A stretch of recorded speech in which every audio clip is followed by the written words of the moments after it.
right, today is one of my favorite lessons. I think it's very cool. It's a little trick, kind of a shortcut to finding patterns within our linear equations. So the way we're going to start out is the pattern is adding. So this is the pattern for linear equations. So the pattern is adding or subtracting the same number from the y and adding or subtracting the same number from the x. Okay, that's the only operations, adding or subtracting of the same number. If you're multiplying by the same number, not linear. If you're dividing by the same number, not linear. If you're adding or subtracting by different numbers, not linear. It has to be adding the same number to the y's, adding and subtracting the same number to the x's. All right, and then slope. Now, you can still do all of our other slope formulas. You can do y2 minus y1 x divided by x2 minus x1, rise over run. But the real trick to this is if you think of the slope as the delta y over delta x. And remember, that means change in y over change in x. So if you think of slope when you see these patterns as change in y over change in x, it does make your life much easier. And if you recall from last lesson, the way you find the y-intercept is it's the y value when your x is 0. Remember, the intercept's always the opposite letter equals 0, so if we're trying to find the y-intercept, your x is 0. So if we look at our example here, if I look at my table, I'm trying to find my pattern first. So this goes 9, 6, 3, 0, negative 3. I can clearly see that I'm constantly subtracting negative 3 from this entire column every time. And my x's, I am adding 1 every time. So that means that this one is going to be linear. And the reason is because you're adding 1 for the x's every time. You're subtracting 3 from the y's every time. And that's what we said a pattern for linear had to be. So now as I go to my equation, remember your equation still has to be y equals mx plus b. And maybe we want to put this up here to write the equation. It's still linear, so it's still in mx plus b form. So once we know it's in mx plus b form, remember, y always stays as y, x always stays as x. Those are your variables. X is your input, y is your output.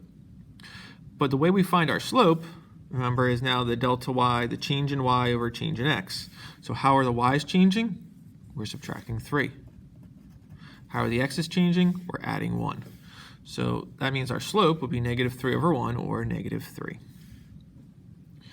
Our b then, or our y-intercept, we said, is where the opposite letter equals 0, or where the x value equals 0. So I look at my table, here x equals 0, and my y value is 3. So therefore my b is 3, so I put plus 3. So my equation is negative 3x plus 3. Anytime you have a word problem, I would recommend making a table for it. So in this problem it says the cable and internet bill costs Waldo $130 each month. X represents your number of months and Y represents the total cost. So if I'm going to go and make a table for this, X is number of months, Y is the total cost. So I'll start with 0. Anytime we're writing these tables, we're going to start with 0 for real life because we can't go back in time. If I get internet for 0 months, I would pay $0. But if I get it for 1 month, it would cost me $130. And every month thereafter, it would be $130 more. So it would be $260 and then $390.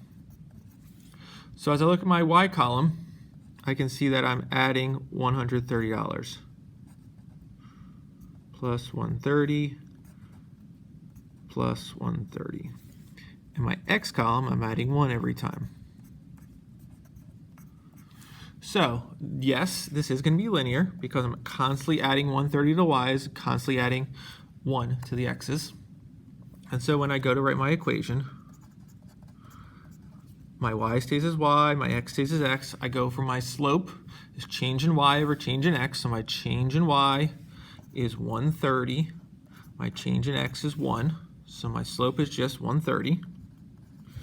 And then my b is, again, where my y value when x equals 0. So here's x equals 0. My y has to ultimately be 0 as well. So if you can put a plus 0 if you want, you don't have to. You could just write 130x. All right.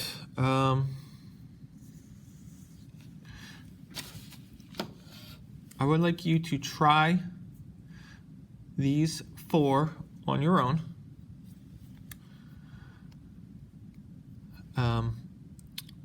Remember, the pattern has to be adding or subtracting the same number for it to be linear. If it is linear, you're going to write yes and write the equation. If it's not linear, you can write no and just give a brief reason of why. All right, let's go ahead and try those 4. All right, for this one, I'm adding 2 constantly, and I'm adding 1 to the x's. So I'm adding 2's to the y's, 1 to the x's, so that would be linear, follows the pattern. I go y equals mx plus b.